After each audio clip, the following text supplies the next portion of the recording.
اپنی بات منوانے کا فارمولہ۔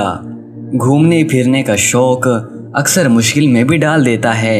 ایک دوست نے واقعہ سنایا جو ان کے ساتھ پیش آیا۔ آپ کی نظر کرتا ہوں۔ ایک بار دوستوں کے ساتھ ہری پور سے دور پار کے ایک جنگل جانے کا پروگرام بنا۔ ہبس اور گرمی کا موسم تھا، سانس تک لینا مشکل تھا۔ پگھلتا ہوا سورج میں پورے جلال میں آیا ہوا ذرے ذرے کو جلا رہا تھا۔ تھک ہار کر ایک چھوٹے سے قصبے نما آبادی کے پاس ذرا رکنے کا سوچا۔ قریب ہی مٹی کے بنے ہوئے ایک بیٹھک یعنی کہ حجرے نما کمرے کے پاس جا کر آواز لگائی۔ ایک بابا جی نے اندر آنے کی اجازت دی۔ بابا جی سے دعا سلام ہوئی۔ گپ شپ کے بعد بابا جی سے گرمی کی شدت پہ بات چل نکلی۔ بابا جی کہنے لگے، اللہ بڑا مہربان ہے، گرمی سردی تو آتی جاتی ہے، مگر تنگ ہو جاؤں تو اللہ سے جو مانگوں دے گا۔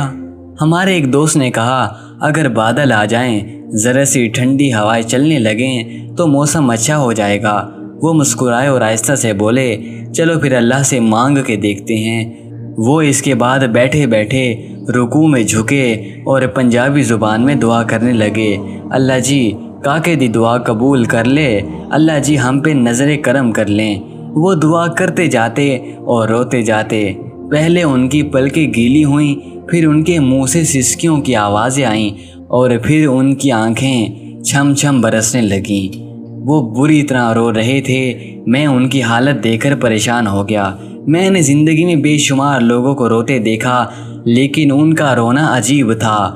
منہ سے سسکی نکلتی تھی، پھر آنکھیں برستی تھیں، پھر اللہ جی ہم پہ نظر کرم کر لیں۔ اللہ کی بڑائی بیان کرتے جاتے اور دعا مانگتے جاتے۔ میں پریشانی، استحجاب اور خوف کے ملے جلے تاثرات کے ساتھ انہیں دیکھ رہا تھا۔ کچھ دیر بعد میں نے وہاں ایک عجیب منظر دیکھا۔ ہوا ٹھنڈی ہوتی ہوئی محسوس ہوئی۔ آسمان پر گرم سورج اسی طرح چمک رہا تھا، لیکن جنگل کی ہوا میں خنکی بڑھتی جا رہی تھی۔ جسم پہ پسینہ آنا رک گیا اور پھر بادل کا ایک ٹکڑا کہیں سے آیا اور سورج اور ہمارے سر کے درمیان تن کر ٹھہر گیا۔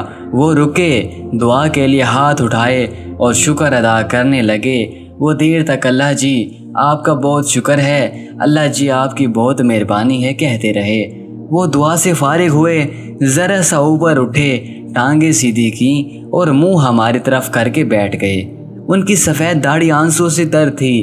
کندھے سے رومال اتارا، داڑھی خشک کی اور پھر بولے، دیکھ لو اللہ نے اپنے بندوں کی بات مان ہی لی نا۔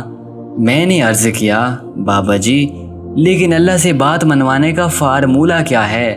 وہ مسکرائے، شہادت کی دونوں انگلی آنکھوں پر رکھیں اور پھر بولے، یہ 2 آنکھیں فارمولہ ہیں۔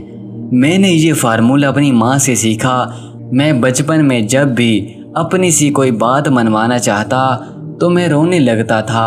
ماں سے میرا رونا برداشت نہیں ہوتا تھا۔ وہ تڑپ اٹھتی تھیں، وہ مجھے گود میں بھی اٹھا لیتی تھی، مجھے چومتی بھی تھیں، میری آنکھیں بھی صاف کرتی تھی اور میری خواہش، میری ضرورت بھی پوری کرتی تھی۔ جب ایک ماں اپنی اولاد کو روتے ہوئے نہیں دیکھ سکتی تو 70 ماؤں سے زیادہ پروردگار اپنے بندے کو چاہنے والا رب آپ کو سچے دل سے روتے تڑپتے کیسے دیکھ سکتا ہے؟ بعض اوقات کسی مصلحت یا امتحان کی وجہ سے آپ کی دعا شاید اسی وقت قبول نہ ہو، یا اس کے بدلے آپ سے کوئی آنے والی آزمائش ہٹائی جا سکتی ہے، لیکن رب مانگنے والے کو کبھی خالی ہاتھ نہیں لوٹاتا۔ بس دل سے، تڑپ سے مانگنے والے تو بنو، بالکل بچے بن جاؤ۔